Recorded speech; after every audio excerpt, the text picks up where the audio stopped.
बंगाल में टीएमसी के नेताओं की गिरफ्तारी शुरू हो गई है। सीएम शुवेंदु अधिकारी ने साफ कर दिया है कि उनकी सरकार भ्रष्टाचारियों को बख्शने के मूड में नहीं है। वहीं शुवेंदु अधिकारी को एक्शन में देख ममता बनर्जी के भतीजे अभिषेक बनर्जी की नींद गायब हो गई है। अभिषेक बनर्जी समझ गए हैं कि उनका खेल अब खत्म हो गया है। वहीं अभिषेक बनर्जी के अलावा ममता बनर्जी के तमाम बड़बोले सांसद तिलमिलाई हुई है। उनमें सयोनी घोष से लेकर महुआ मोइत्रा और सागरिका घोष शामिल हैं। चुनाव से पहले टीएमसी के ये सांसद बीजेपी और अमित शाह को चैलेंज दे रही थी, लेकिन अब वो कोलकाता पुलिस और बंगाल पुलिस की कार्रवाई से चिढ़ गई हैं। वहीं पश्चिम बंगाल में सुब्रत गुप्ता के सीएम के राजनीतिक सलाहकार और मनोज अग्रवाल के चीफ सेक्रेटरी बनाए जाने पर राजनीतिक बवाल मच गया है। टीएमसी के बाद कांग्रेस ने भी इन नियुक्तियों पर आपत्ति जताई है। पश्चिम बंगाल में एसआईआर से जुड़े इन अधिकारियों को नई सरकार में अहम पद दिए जाने पर एआईएमआईएम प्रमुख असदुद्दीन ओवैसी ने भी कहा है कि ये अजीब बात है कि जो लोग एसआईआर प्रक्रिया के प्रभारी थे वे अब राज्य सरकार का हिस्सा है। वहीं इन आपत्तियों पर सीएम शुवेंदु अधिकारी ने कहा है कि मनोज अग्रवाल सिर्फ पूर्व सीईओ नहीं है, बल्कि राज्य के सबसे वरिष्ठ सिविल सेवक हैं। बीजेपी सरकार कानून के मुताबिक काम कर रही है।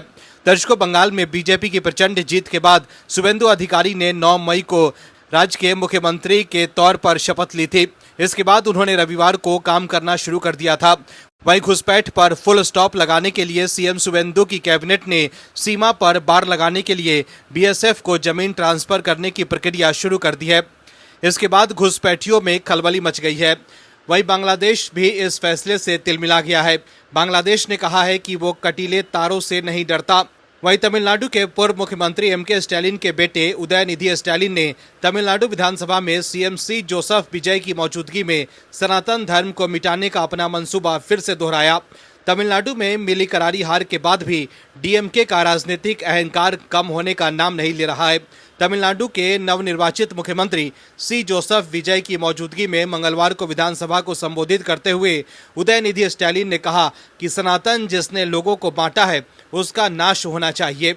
दर्शकों, उदयनिधि स्टालिन सनातन को मिटाने की बात कर रहे हैं, जबकि विपक्ष के लोग इस पर चुप है। वहीं असम के सीएम हिमंता बिस्वा शर्मा घुसपैठियों पर निशाना साधते हैं तो विपक्ष के लोग उन पर नफरत फैलाने के आरोप लगाते हैं।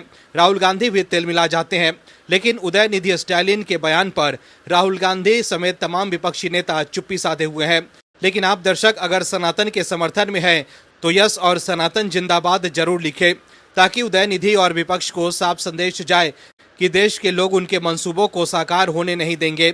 इस खबर में आगे आपको बताएंगे सब कुछ डिटेल में कि कैसे बंगाल में टीएमसी के नेताओं की गिरफ्तारी शुरू हो गई है और कैसे महुआ मोइत्रा, सयानी घोष और टीएमसी के दूसरे सांसद बेचैन नजर आ रहे हैं। तो बने रहिए हमारे साथ अंत तक और देखिए हमारी ये खास रिपोर्ट। साथ ही आप दर्शकों से विनम्र निवेदन है कि अगर अब तक आपने चैनल को सब्सक्राइब नहीं किया है तो अभी कर लीजिए, साथ ही बेल आइकॉन को भी दबाएं। दर्शकों, बंगाल में बीजेपी की जीत के बाद ममता बनर्जी अकेली पड़ गई है। ममता बनर्जी की बीजेपी के खिलाफ एकजुट होने की अपील बंगाल के विपक्षी दलों ने सीधे सीधे ठुकरा दी है। ममता बनर्जी के प्रस्ताव पर कांग्रेस और लेफ्ट की बिल्कुल एक जैसी प्रतिक्रिया आई है। कांग्रेस का तो कहना है कि ममता बनर्जी ने जैसा किया वैसा ही पा रही है। वहीं पश्चिम बंगाल में चुनाव परिणाम के बाद से ही सियासी माहौल पूरी तरह से गरमाया हुआ है। इस बीच हुगली के एक टीएमसी कार्यालय से जो कुछ भी मिला है उसे देखकर लोग दंग रह गए। दरअसल टीएमसी के दफ्तर के छत पर बम, तलवार के अलावा लाठियां और भी बहुत कुछ सामग्री मिली है। वहीं पश्चिम बंगाल सरकार ने धार्मिक स्थलों पर बजने वाले लाउड स्पीकरों को लेकर बड़ा निर्देश जारी किया है। सीएम शुवेंदु ने प्रशासनिक बैठक में पुलिस अधिकारियों से साफ कहा है कि किसी भी धार्मिक स्थल पर माइक की आवाज निर्धारित ध्वनि सीमा से बाहर नहीं जानी चाहिए। हालांकि इसे लागू करने के लिए सख्ती या जबरदस्ती नहीं, बल्कि बातचीत और समझाइश का रास्ता अपनाने को कहा गया है। वहीं सीएम शुवेंदु अधिकारी के इस फैसले से आप दर्शक खुश हैं तो कमेंट में गुड जरूर लिखें। वहीं महुआ मोइत्रा ने एक्स पर लिखा है कि चुनाव से पहले बीजेपी कहती है कि हिंदू खतरे में है, चुनाव के बाद बीजेपी कहती है कि भारत की अर्थव्यवस्था खतरे में है। वहीं आम आदमी पार्टी के राष्ट्रीय संयोजक अरविंद केजरीवाल ने पीएम मोदी के सोना 1 साल तक न खरीदने, विदेश यात्रा न जाने और पेट्रोल, डीजल और खाने की तेल में कटौती की अपील पर सवाल उठाते हुए कहा है कि उन्हें देश की अर्थव्यवस्था की स्थिति के बारे में जनता को बताना चाहिए। केजरीवाल ने कहा कि देश ने पूर्व में युद्धों सहित कई संकटों का सामना किया, लेकिन पीएम मोदी से पहले किसी भी प्रधानमंत्री ने 7 सबसे कड़ी कदमों की घोषणा नहीं की और जनता से उनका पालन करने का अनुरोध नहीं किया। दर्शकों, अरविंद केजरीवाल ने एक बार फिर जनता को गुमराह करने की कोशिश की है। पीएम मोदी ने तो देश हित में लोगों से सिर्फ 1 साल तक सोना न खरीदने, विदेश न जाने, पेट्रोल, डीजल और खाने के तेल के इस्तेमाल में कटौती करने की अपील की है। जबकि 1962 के युद्ध के समय पीएम नेहरू ने नागरिकों से अपील की थी कि वे नेशनल डिफेंस फंड में सोना और गहने दान करें, ताकि सरकार विदेशी मुद्रा भंडार को कम किए बिना हथियार और साजो सामान खरीद सके। दर्शकों, बंगाल की राजनीति में आए महापरिवर्तन के बाद अब पूर्ववर्ती सरकार के सबसे ताकतवर चेहरों पर प्रशासनिक शिकंजा कसना शुरू हो चुका है। इसी क्रम में एक बड़ा फैसला लेते हुए राज्य की शुवेंदु सरकार ने टीएमसी के सांसद अभिषेक बनर्जी की Z+ सुरक्षा को तत्काल प्रभाव से वापस ले लिया है। अब वो एक सामान्य सांसद के लिए निर्धारित सुरक्षा घेरे में चलेंगे। सीएम शुवेंदु अधिकारी की अध्यक्षता में सोमवार को हुई उच्च स्तरीय प्रशासनिक और सुरक्षा समीक्षा बैठक के बाद ये कड़ा निर्णय लिया गया है। मीडिया रिपोर्ट्स में सूत्रों के हवाले से बताया गया है कि सीएम शुवेंदु ने पुलिस और प्रशासनिक अधिकारियों को स्पष्ट निर्देश दिया है कि किसी भी राजनेता की सुरक्षा उनके वास्तविक जोखिम के आधार पर होनी चाहिए, न कि उनके राजनीतिक कद या फिर प्रभाव के प्रदर्शन के लिए। सीएम शुवेंदु ने 2 टूक शब्दों में कहा है कि प्रभाव दिखाने के लिए सरकारी खजाने का दुरुपयोग बर्दाश्त नहीं किया जाएगा।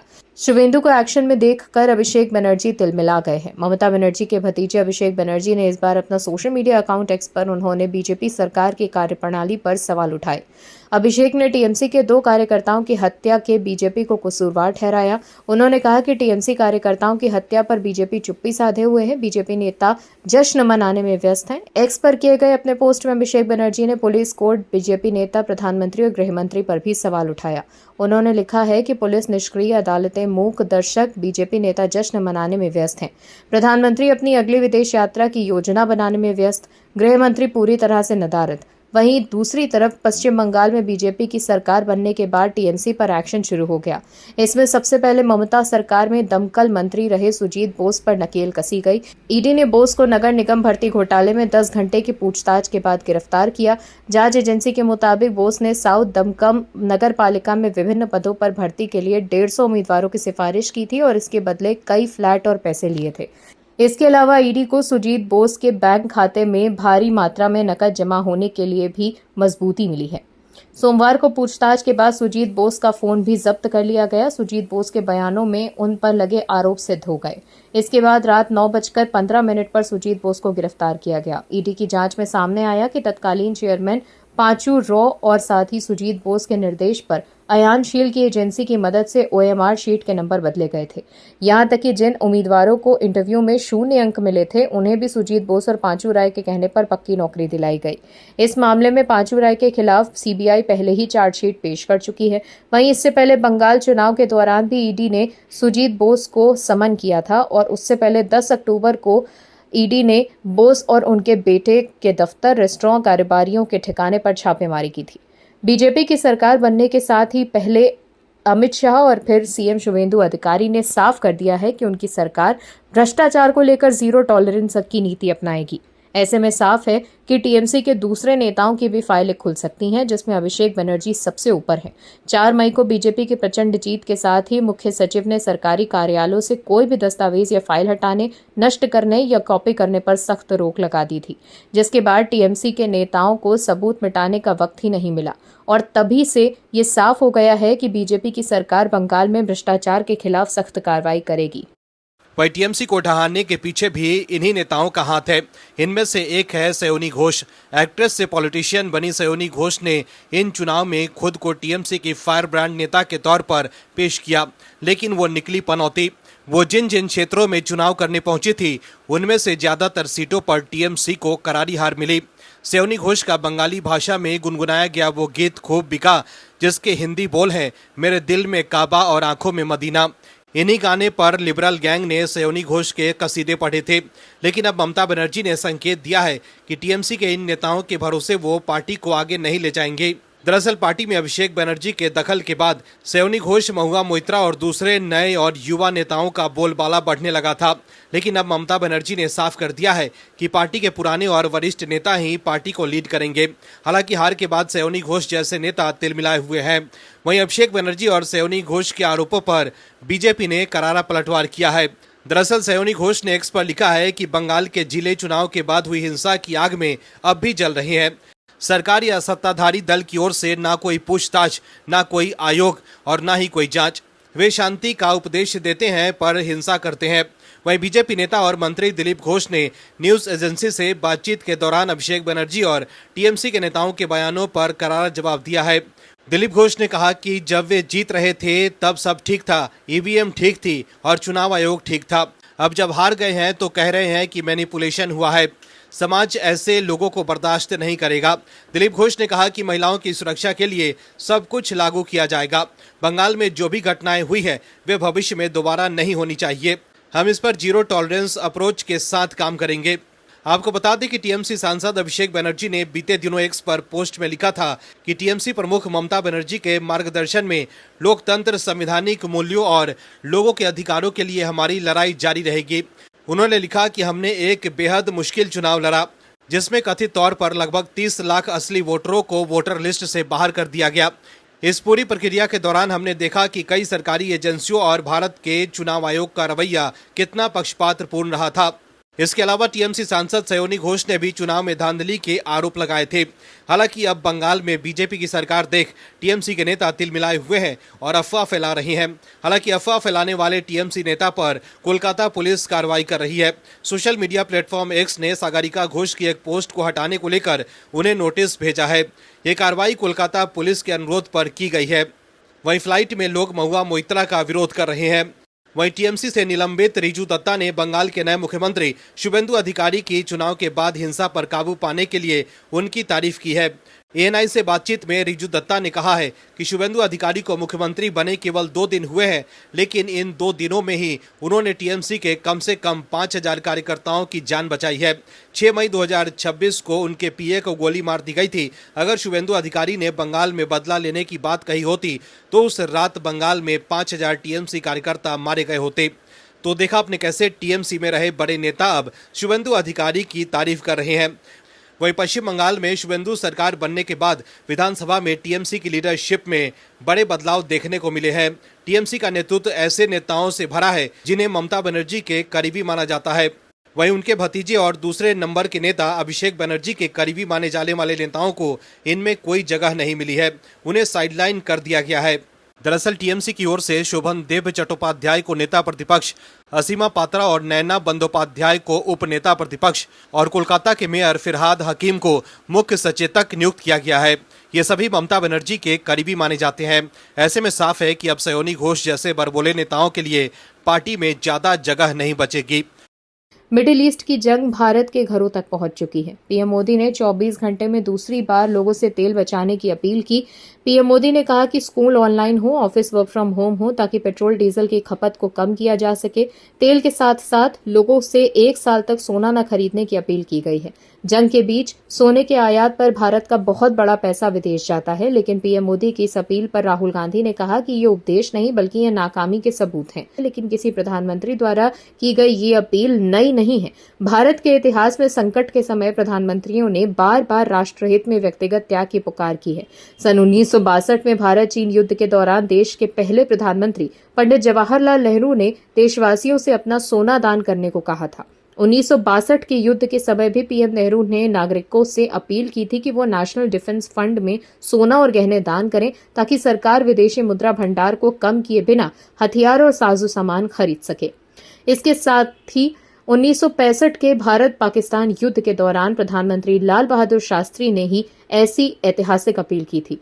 1971 की जंग के दौरान इंदिरा गांधी ने शरणार्थियों के बोझ और रक्षा खर्च के लिए जनता से दान की अपील की थी। उस वक्त पीएम इंदिरा गांधी ने भी खुद के आभूषण दान कर मिसाल पेश की थी।